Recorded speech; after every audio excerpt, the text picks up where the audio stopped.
This video is a tutorial for interpreting and writing numbers in standard form. This is one of the mathematical requirements for GCSE Science. In the GCSE Science specification, after all the information about the biology and chemistry and physics content, there's an appendix called Mathematical Requirements. These are all the math skills that exam boards have been asked to test you on within the GCSE Science exams, and they make up 20% of the marks available across the papers. In order for a math skill to count, it needs to be at least the level below the level you're studying. So if you're taking the higher tier papers, then in order for a math skill to count, it has to be something that could be examined in the foundation tier of GCSE Maths. And if you're taking the foundation tier, then the math skills have to be at least at a Key Stage 3 level. So just multiplying things together or dividing things is not going to count towards those 20% of the marks. It's pretty much guaranteed that in at least one of your GCSE Science exams, you're going to be given a mark for giving your answer for a particular calculation in standard form. But why are scientists so interested in standard form? Well, it's because a lot of the time scientists are dealing with incredibly large numbers, like the mass of a planet, or the number of atoms in a mole of carbon, or incredibly small numbers, like the width of a piece of DNA. Because these numbers are so large or so small, they're quite complicated to do calculations with. It's far too easy to accidentally miss out a zero or add another one. So standard form is a way of us making those numbers more manageable while allowing us to not need to change the units. So I can still give the width of DNA in meters rather than having to convert to nanometers. Standard form is a way of displaying these values so that we're not having to use lots and lots of zeros. And each expression has got two parts to it. Before the multiplication sign, we're going to have a number, and it could be a decimal number, that is at least as big as 1 and is smaller than 10. So we could describe this using an algebraic expression like this. Then we're going to multiply this by 10 to the power of something, and that something has to be an integer. In other words, it has to be a whole number. Now, when we're dealing with very, very large numbers, like the mass of a planet, that number is going to be a positive integer. But if we're dealing with very, very small numbers, like the width of a piece of DNA, then that will be a negative number. You're hopefully already familiar with powers, but just in case you weren't, when a number is raised to a power, that means it's being multiplied by itself, and the power tells you how many times it's being multiplied by itself. So 10 to the 4 means 10 times 10 times 10 times 10. And 10 to the 6 means 10 times 10 times 10 times 10 times 10 times 10. First, let's look at some numbers in standard form and try to convert them to not standard form. So if we take 5 times 10 to the 3, think about what 10 to the 3 means. It means 10 multiplied by itself 3 times. So I could rewrite this as 5 times 10 times 10 times 10. And then I could rewrite that as 5,000. You may be lucky enough to have a calculator that will do this for you if you change the mode, but you should know how to do this even without your calculator. Next, we've got 6 times 10 to the 6. So again, I could rewrite this as 6 times 10 times 10 times 10 times 10 times 10 times 10. And that would be equivalent to 6 million. And then lastly, I've got 8 times 10 to the 9. So again, I could write that out as a string of 10 times 10s, and that would give me an answer of 8 billion. When you're dealing with a single integer multiplied by 10 to the power of something, then this is actually quite easy, because the power is going to be the same as the number of zeros. But life gets a little bit more complicated when we have a decimal at the start of our expression rather than an integer. So now let's look at some of those examples. There are a few different ways you can do this. My preference is to start off by writing it out just like I did before, with all the different tens in there. So 5.2 times 10 to the power of 4 becomes 5.2 times 10 times 10 times 10 times 10. I can then use some of those tens in order to turn my starting number from a decimal into an integer. So I don't want 5.2 anymore, I want 52. And in order to achieve that, I would multiply it by 10. Now that's using up one of my 4 tens. So what I now have is 52 times 10 times 10 times 10. I started off with 4 tens because it was times 10 to the 4, and I've used up 1, so I've got 3 left. Those remaining 3 tens are all going to add a 0 to the end of my number. So what I now have is 52,000. Let's look at the next one. 6.91 times 10 to the power of 5 is the same thing as 6.91 times 10 times 10 times 10 times 10 times 10. In order to change my decimal 6.91 into an integer 691, I'm going to need to multiply it by 10 twice. So it turns into 691 times 10 times 10 times 10, because I have 3 tens left. Each one of those tens is going to add a 0 to the end of my number, so I'm left with 691,000. In my last example, 8.321 times 10 to the 7 is 8.321 times 10 times 10 times 10 times 10 times 10 times 10 times 10. That's quite hard to say. So then I can use 3 of those tens to turn 8.321 into 8,321. And then the remaining 4 tens all add a 0 to the end of that number. So this is our final answer.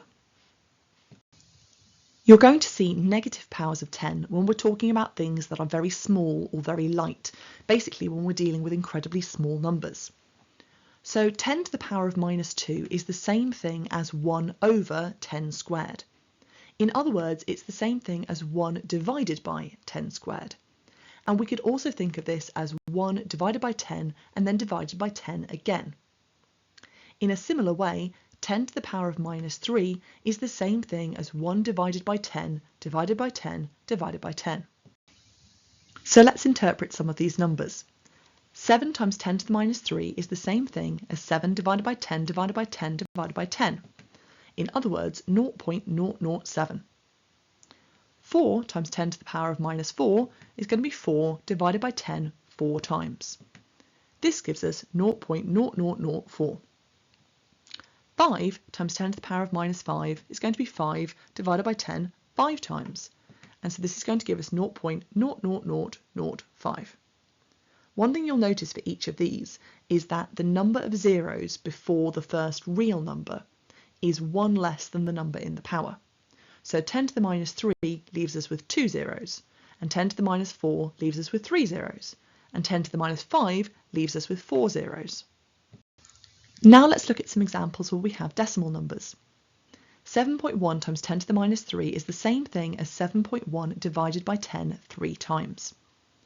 You could choose at this point to do the same strategy that we used with the large numbers and say that this is going to be 0.71 divided by 10 twice, and then add in your 2 zeros.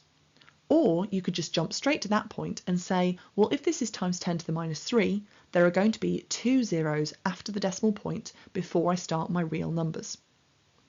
4.22 times 10 to the minus 4 is 4.22 divided by 10 4 times. So we've got 0.422 divided by 10 3 times. And that's going to mean that we have 3 zeros after the decimal point. And then 5.341 times 10 to the minus 5 is 5.341 divided by 10 5 times, which is the same thing as 0.5341 divided by 10 4 times, so we're going to have 4 zeros after the decimal point. Now that we can interpret numbers in standard form, let's look at how we can take a number that's not in standard form and put it into that format. The first thing we're going to think about is the start of the expression, and that number that needs to be at least as large as 1, but not as big as 10.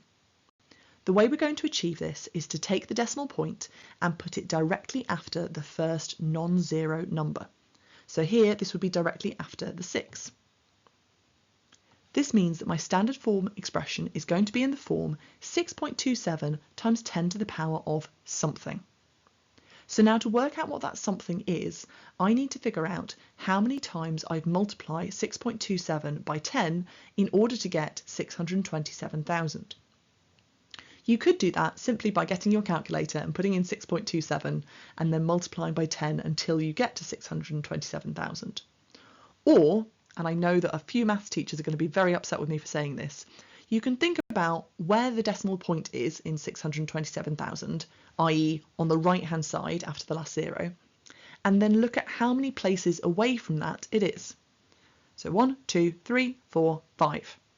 And that means our expression is going to be 6.27 times 10 to the 5. Here's another example of a number that we can put into standard form. Your first job is to figure out where your decimal point is going to go. It's going to be to the right of the first non-zero number. So here, that's going to be 3.19. So therefore, our expression will be in the form 3.19 times 10 to the something. Then I'm going to think about how many times I need to multiply 3.19 by 10 in order to get whatever this big number is. Or I could think in terms of how many places does the decimal point need to move by. So if I count up how many places it's moved by, I get 7. So therefore this number can be written as 3.19 times 10 to the 7. Here are 5 more calculations for you to have a go at. Put each of these numbers into standard form. Hopefully you realise that for the first number, our decimal point should go between the 2 and the 4. Then if we think about how many places we need to move the decimal point, we're going to write that number as 2.4 times 10 to the 4. Then you should have 3.75 times 10 to the 2, 9.2 times 10 to the 5, 7.41 times 10 to the 4, and 6.111 times 10 to the 6. We can follow a similar procedure to put numbers smaller than 1 into standard form. So again, remember, we want to put the decimal point to the right-hand side of the first non-zero number. So in this instance, it's going to go between the 9 and the 2, and we're going to have 9.2 times 10 to the power of something.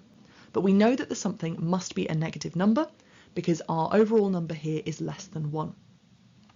So again, I move my decimal point and I say this is going to move 2 places, so therefore this is 9.2 times 10 to the power of minus 2. Here's another example. The first non-zero number is 3, so the decimal point goes to the right of the 3, and therefore we're going to have 3.4 times 10 to the minus something. That decimal point has moved 4 places from where it should be, so therefore we're going to be 3.4 times 10 to the minus 4. Here are 5 final questions for you. Can you put these 5 numbers into standard form? The first thing that I would do is look at each of these numbers and decide where is the decimal point going, and therefore what is my first little part of the expression. So we should have 2.4, 3.75, 9.2, 7.41 and 6.111.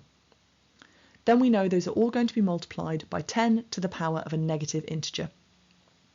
So if I look at the first one, I can think that the decimal point has moved 4 places, so this is times 10 to the minus 4. Then the second one, times 10 to the minus 1. Third one, also times 10 to the minus 1.